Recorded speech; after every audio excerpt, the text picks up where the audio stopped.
This is the training for the Executech Lease Group lease stocks in DocuSign.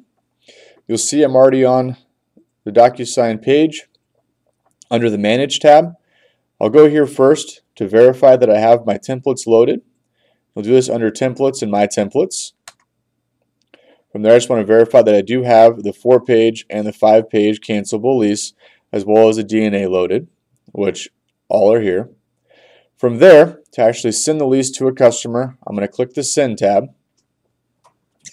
From here, I need to choose an online document, which would be one of my templates, as selected there.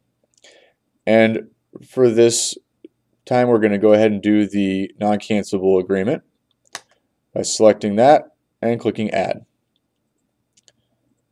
It'll load the template, and you'll see the copy of it right here as a viewer window. From here, we're going to add the recipient.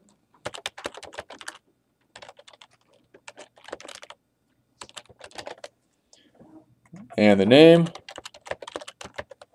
This is just an example, obviously. Then we'll add that signer.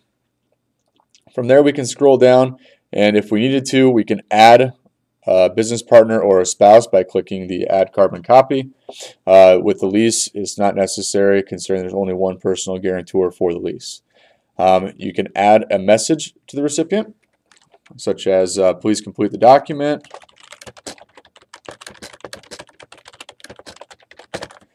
And then scroll down further. You don't want to allow the recipients to change the signing responsibility, as they are the PG of the lease. Here you're able to enable reminders to send a reminder to the signer within X many days.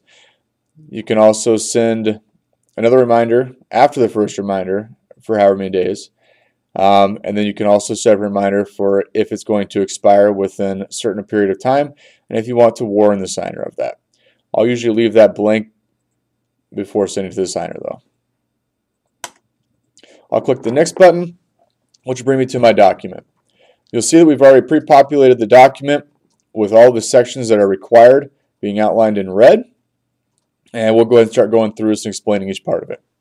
So the legal name of the business is going to be the legal name as listed on the business license. Considering, I'll use an example, this could be Company ABC Incorporated or LLC, but the DBA could be Debbie's Donuts, for instance, as an example. Here you list out the company ABC Inc., and Debbie's Donuts would be listed as DBA. The only required field would be the legal name, because sometimes for an LLC they only have one name, as an example. You then also want to select if it's a corporation, a proprietorship, or a partnership. By selecting that, we'll enter example in here because we will not be able to move forward if these sections in red are not completed. The mailing address should match the check. Excuse me. Same with the city, state, and the zip. The business address is the physical address of the business. This could be separate from the check, or it could be the same. This is why it's not a mandatory section, because if it is different from the above, you would need to put it in here. If it's not, you can leave it blank. The leasee phone number should be a landline number. The business start date would be listed as such, with the month and the year, and the type of business. We have one of the equipment descriptions as a mandatory, and we allow the other two to be optional. Under equipment description, you want to make sure that you list out the manufacturer and the model. For example, if it was a Verifone VX510, you want to make sure to actually write that out. You can't just put 510 in there. We need to know exactly what it is. And then you want to put the quantity and a numeric. Down here is the scheduled lease payment section. The base monthly lease payments need to be listed out as a standard dollar. You're not able to put 100 or 100.1. This needs to be listed out as dollar amount and cents. Here you have the minimum lease term. Would need to be one of our approved terms, which would be 12 24, 36, 48, or 60 months. We'll put 48 as an example.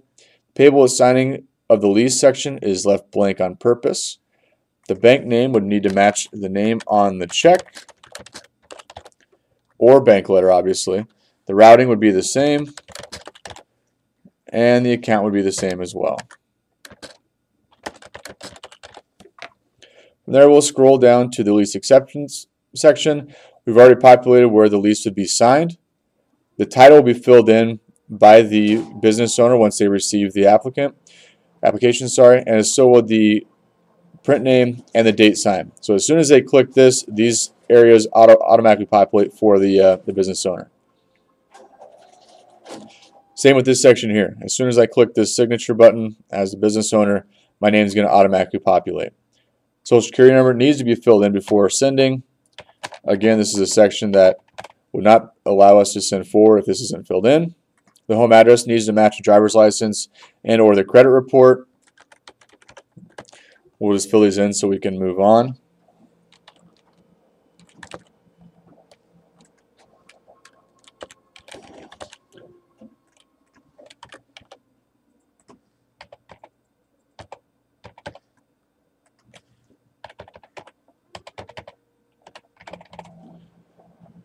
And there you have it.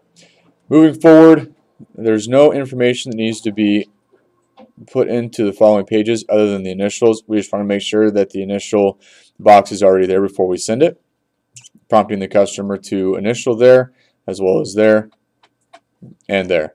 This section is to be left blank. We do have an addendum for these documents that we do provide along with the template that you would complete for the bill of sale.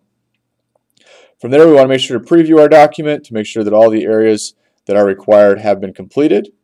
They are correct for spelling and payment and terms. Everything looks correct as far as our example is concerned. So from there, we are then able to send the document. From here, it'll bring you to your mailbox, which will show the sent document and the status it's in. Once it's completed, you would receive an email showing that it's completed. You'd print out the document as well as print out the history and the certificate and submit all of those for review to Executech. If you have any questions about this process, please feel free to email me, kylem@elgleasing.com. That's KYLEM as in Mary @elgleasing.com, or you can call me at 888-574-9178.